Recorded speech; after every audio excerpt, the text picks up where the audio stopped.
Oh, hey there y'all. I'm Ms. McCormick. And we've made it to that time of year again. That's right. The March Madness tournament is almost here. And we're once again going to look back at what the tournament itself was like exactly a decade ago. Before we start, if you haven't seen the videos of what the tournament was like 10 years ago for both the 2013 and 2014 tournaments, I recommend watching those to see how both of them turned out. Anyways, now let's start our engines and let my watch take us back of what the tournament was like in 2015.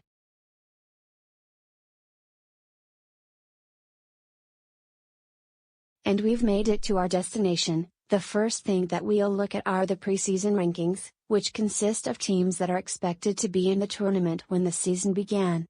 And here's what it looks like. All the teams shown here are expected to be tournament teams. But as the season progresses, the rankings change each week on how teams do during the season, meaning that only a few teams that started the season ranked won't even make the tournament itself. Now we're going to take a look at what the bracket looks like.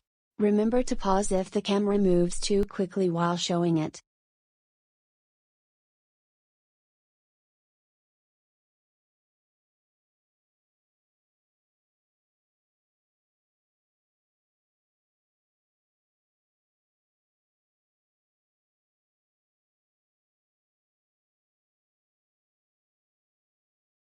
Now let's look at the teams that were ranked in the preseason poll that missed out on the tournament. First is Florida, who were ranked 7th in the preseason poll. After making it to the Final Four the previous year, they missed out on the tournament. Next is UConn, who were ranked 17th in the preseason poll.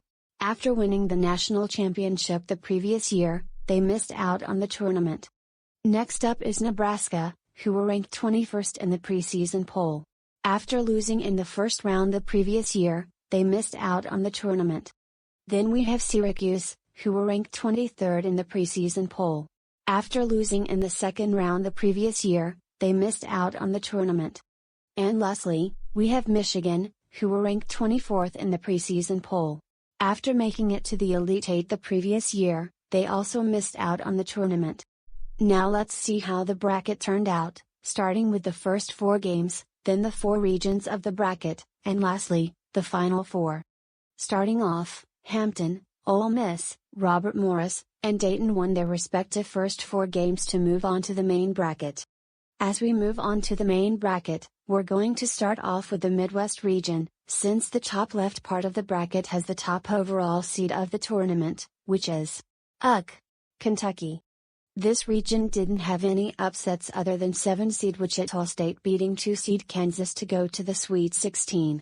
Kentucky would make it to their second straight Final Four after beating Notre Dame in the Elite Eight to continue their undefeated season. Next up is the West region. The only 2 upsets this region had were 10-seed Ohio State beating 7-seed VCU, and 14-seed Georgia State beating 3-seed Baylor. During their upset over Baylor, when they made a 3-pointer that gave them the lead, their coach fell off of his stool that he was sitting on. He misses! Shipes the rebound! You gotta push this to the basket. Take it to the basket, guys. 9 seconds. No timeouts left. What are they doing? R.J. Hunter for 3! Good!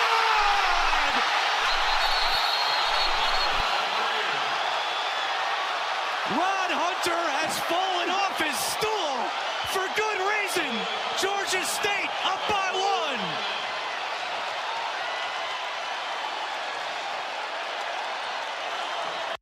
Their run wouldn't last long as it came to an end against 6-seed Xavier in the second round. For the second straight year, Wisconsin went up against Arizona in the Elite Eight, and would beat them once again to go to their second straight Final Four. Now we swing on over to the East region.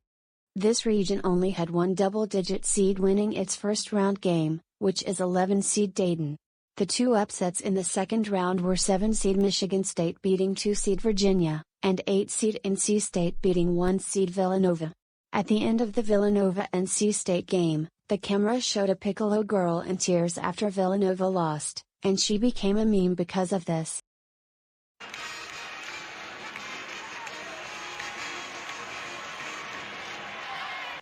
Out of those 2 second-round upsets, Michigan State would be the one that continued its run after beating 3-seed Oklahoma in the Sweet 16, and would beat 4-seed Louisville in the Elite Eight in overtime to go to the Final Four as a 7-seed. The last region we have is the South region. Just like the West region, only 2 double-digit seeds won their first round game, with those being 11-seed UCLA, and 14-seed UAB. This marked the first time since 1995 that 2 14 seeds have won a game in the same tournament. Duke would make it to the Final Four after beating 2-seed Gonzaga in the Elite Eight. This means, we officially have our Final Four teams: Kentucky, Michigan State, Wisconsin, and Duke. For the second straight year, both Kentucky and Wisconsin would go up against each other in the Final Four, over on the left side. And over on the right side, we have Duke going up against a hungry 7-seed in Michigan State. Duke would end Michigan State's run by winning 81-61, in the first Final Four game. And guess what? In the other Final Four game, Wisconsin would end Kentucky's undefeated season by winning 71-64, which even includes this 3-pointer that gave Wisconsin the lead for good with under 2 minutes left in the game. Shot guy, Dasu, just sticks it at the appropriate time. We step back, Jack, and Decker yes. hits the three! And you talk about big shots, Decker. Early onions! Wow. A 7-0 run for the Badgers. Man, it's always funny seeing the Kentucky Fried Chicken lose like that. Especially for what they always do to my Vols. Now let's get to the March Madness Championship, which is Wisconsin against Duke, a battle of 2 1-seeds in the title game. With that being said, the winner of the 2015 March Madness tournament is... Where is that zooming sound coming from? So that's where it came from. The reason why that racing car came speeding by with this flag right here, it's because the Final Four was in Indianapolis. And look, this flag is the same color of the team that won the 2015 March Madness Championship. In a game that had 13 lead changes in the first half, Duke led by 6 at one point before Wisconsin erased the deficit as the game was tied 31-31 at halftime.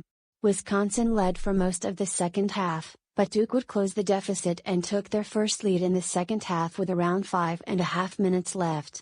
The game would remain close the rest of the way as Duke would win the national championship, 68-63. Before I end this, there was something unfortunate that happened a few months back that I want to point out.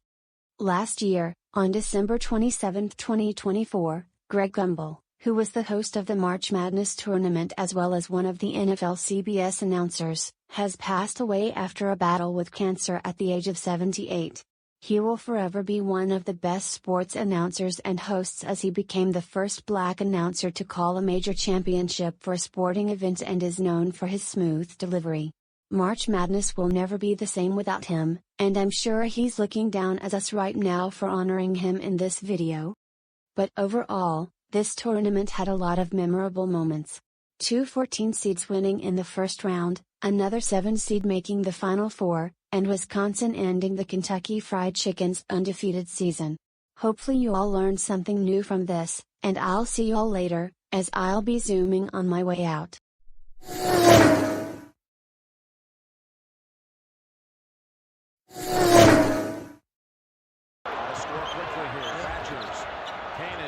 Looking for help. Decker. They're going to run him off the 3 if they can. Bounces out to Koenig with 3 seconds. He's going to run out of time. And the Blue